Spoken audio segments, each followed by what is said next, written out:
یہی قرآن مجید ہے۔ فرمایا اس کی شان یہ ہے کہ یہ سرکاری اور غیر سرکاری طور پر جو ہے ایک نمایاں مقام چاہتے ہیں، حیثیت چاہتے ہیں۔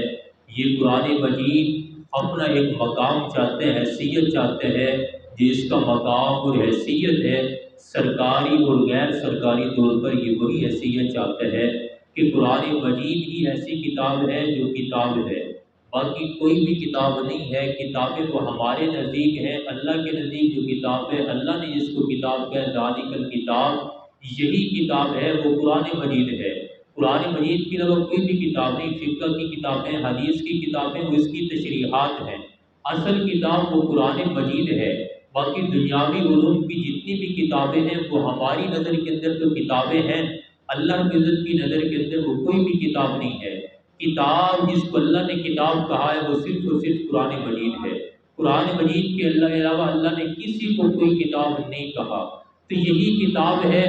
یہ قرآن مجید چاہتا کیا ہے؟ یہ قرآن مجید یہ چاہتا ہے کہ جس طرح اس کا مقام ہے، اس کی حیثیت ہے، وہی حیثیت وہی مقام اگر اس کو مل جائے، جس طرح 1500 سال پہلے اس قرآن مجید کو مقام ملا، حیثیت ملی، تو اس قرآن مجید نے اپنا اثر دکھایا، قرآن مجید کو ہر لحاظ سے نمایاں مقام ملا، تو وہ عرب کے سنگ دل باشندے جو ایک کے گھونٹ پر لڑتے تھے، ایسے نرم مزاج ہوئے، ایسے جو ہے ان کے اندر صفات آئیں کہ فرشتے رس کرنے لگے۔ اللہ رب العزت نے ان کے ایمان کو، ان کے اخلاق کو، ان کے اثار اور ہمدردی کو قیامت تک آنے والے انسانوں کے لیے نمونہ بنا دیا، ان کی جو ہے زندگیوں کو نمونہ بنا دیا کہ ان کی زندگیوں کے مطابق اپنی زندگی گزارو۔ یہ کیا تھا کہ صحابہ کرام نے قرآن مجید کو حیثیت دی تھی، نبی کریم صلی اللہ علیہ وسلم نے مقام دیا تھا، زندگی کے ہر شعبے کے اندر،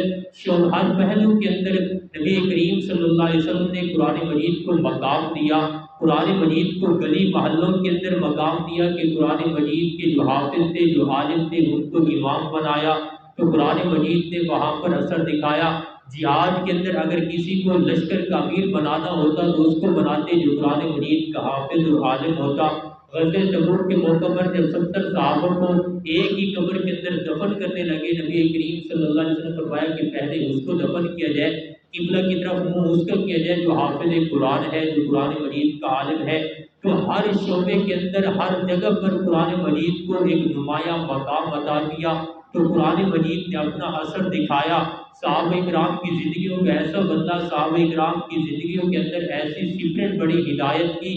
کہ وہ قرآن ہی کے ہو گئے، چلتے پھرتے قرآن ہو گئے کہ صحابہ کرام چلتے پھرتے قرآن تھے، قرآن مجید کا عملی نقشہ تھے۔ یہ کیا تھا؟ یہ اسی وقت قرآن مجید نے صحابہ کرام کے اندر اپنا اثر دکھایا جب صحابہ کرام نے اس کو مقام دیا۔